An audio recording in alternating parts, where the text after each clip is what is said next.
শাকিব খানকে নিয়ে অভিষেকের সাথে জুটি বেঁধে কাজ করার প্রস্তাব আসছে। একের পর এক সিনেমার অফার আসছে এই জুটিকে ফিরিয়ে আনার জন্য। আপনারা জানেন ইতিমধ্যে অভিষেক সেটা শেপে আসছে এবং তিনি অনেকটা মুটিয়ে গিয়েছিলেন। ধরো সেই হেলথ নিয়ে তাকে অনেক কথা কট্টাক্ষ সহ্য করতে হয়েছে। তো যে জুটি বাংলা সিনেমাকে ৭২টা সিনেমা উপহার দিয়েছে, যার মধ্যে প্রায় 95% সিনেমা সুপারহিট বা ব্লকবাস্টার, সেই জুটিকে দেখার জন্য দর্শক কিন্তু অধীর আগ্রহ অপেক্ষা করছে। অপু সাকিবের যে ম্যাজিক, সেটা স্ক্রিনে আরেকবার মানুষ দেখতে চায়। সাকিব অপুর এই ম্যাজিক কেমিস্ট্রিটা আরেকবার মানুষ উপভোগ করতে চায়। সেটা এদেশে অডিয়েন্সের যে চাওয়া, সেই চাওয়াটা হয়তো প্রযোজকদের কানে, পরিচালকদের কানে অনেক আগেই বেজেছে, কিন্তু তখনও তারা কাজ করার মতো স্কোপ ছিল না। আর ইতিমধ্যে শাকিব খান নিজেকে এতটা পরিবর্তন করেছেন, শাকিব খানের কাজের ধরন, শাকিব খানের ফিটনেস, শাকিব খানের কাজের কোয়ালিটি এতটা ডেভেলপ করেছেন যে তার সাথে অবিশ্বাসকে তো খাপ খাইতে হবে।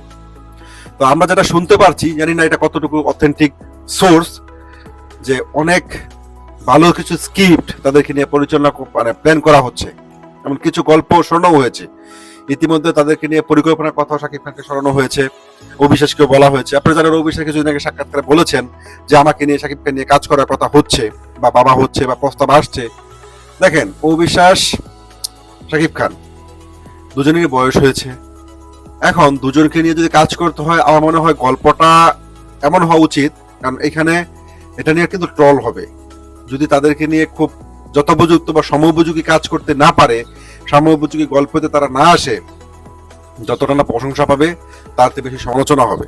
যেহেতু শাকিব খানের বিশাল একটা হ্যাটার্স বাহিনী রয়েছে, যারা বসেই থাকে যে শাকিব খানকে কিভাবে ছোট করা যায়, অবিশ্বাসে কিভাবে ছোট দেখানো যায়।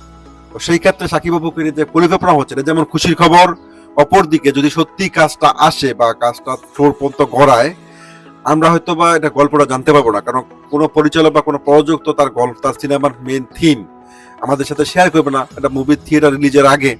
সুতরাং এটা খুব রিস্কি হয়ে যাবে যদি এটা সময় উপযোগী কোনো গল্প না হয়। সেই ক্ষেত্রে আমি একজন উপভোক্ত বা সাকিব ভক্ত হিসেবে চাই তাদেরকে নিয়ে কাজ হোক, যেটা যেমন মনের প্রাণে চাই, তেমনি চাই এমন একটা সাবজেক্ট যেন সিলেক্ট করা হয় যেই সাবজেক্টে তাদেরকে বেমানান বা ব্যাকআপ পা লাগবে না।